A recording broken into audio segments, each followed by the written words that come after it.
আসসালামু আলাইকুম ওয়া রাহমাতুল্লাহি ওয়া বারাকাতুহু। সুপ্রিয় বৃক্ষপ্রেমী ভাই ও বোনেরা, আজকেও আমরা একটা আম নিয়ে হাজির হলাম আপনাদের সামনে। তো আজকের এই আমটা খুবই ইন্টারেস্টিং।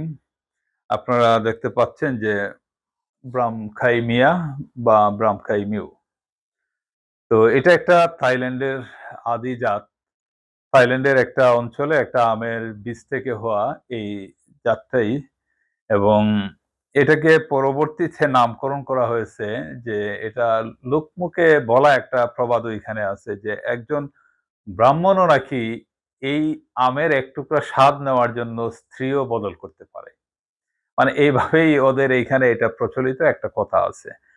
তো ব্রামকাইমিয়া অ্যাকচুয়ালি আ ২ টা অ্যাডভান্টেজ আছে। এটাকে আমরা আধা কাঁচা অবস্থায় খেতে পারি। আবার পাকার পরেও আমরা খেতে পারি। মানে কাঁচা অবস্থায় স্বাদ, পাকার পরেও স্বাদ। আবার এটার আরেকটা অ্যাডভান্টেজ হলো এটা তো ফল হবেই। আবার মাঝে মধ্যে অফ সিজনেও ১ বার ২ বার এই ধরনের ফলন হয়ে থাকে। তো এটা আ খুবই ভালো একটা জাত। আমাদের এইখানেও ৩ বছর থেকে ফল হচ্ছে। আমরা অনেককেই এটার চারা দিয়েছি এবং বাংলাদেশে এটা অফ সিজনে বেশ ভালো পারফর্ম করতেছে। অন্য দেশে আমেরিকাতে হয়তো এতটা লক্ষ্য করা যায়নি। আর এটার গাছের ক্যারেক্টারটা সেমি ড্রপ নেচারের। আমরা ছাদে, পটে, ব্যাকইয়ার্ডে অল্প স্পেসেও এটা চাষ করতে পারি। তো চলুন, ঠিক আছে, আমরা একটু খেটে দেখি এর ভিতরের স্বাদটা এবং মাংসটা কেমন। বিসমিল্লাহির রহমানির রহিম। হুম।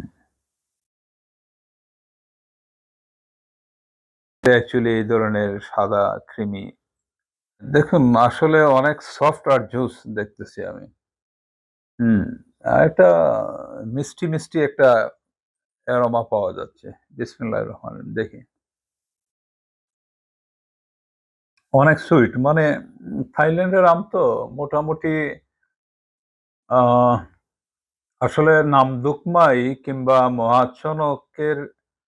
মহাচনকের চাইতে এটার একটু ব্যতিক্রমী আছে। এটার মধ্যে একটা স্টিকি আঠালো একটা ভাব আছে, যেটা কিন্তু নামদুকমাই আমরা যখন বাইট দেই তখন দেখা যায় কি টুকরো হয়ে যাচ্ছে, কারণ ওইখানে কোনো ইয়ে নেই, ফাইবার নেই।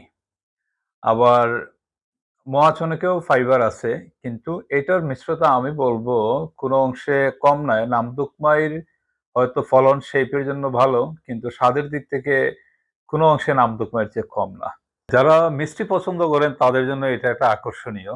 অনেক জুসি এবং সুইট একটা অ্যারোমার সাথে একটা মিষ্টতাও আছে। মিষ্টতা এটা সো ফার আ সর্বোচ্চ ২২-২৩ পর্যন্ত হয়ে থাকে। তার মানে নিঃসন্দেহে একটা মিষ্টি জাতের আম। যারা খেয়েছেন জানাবেন।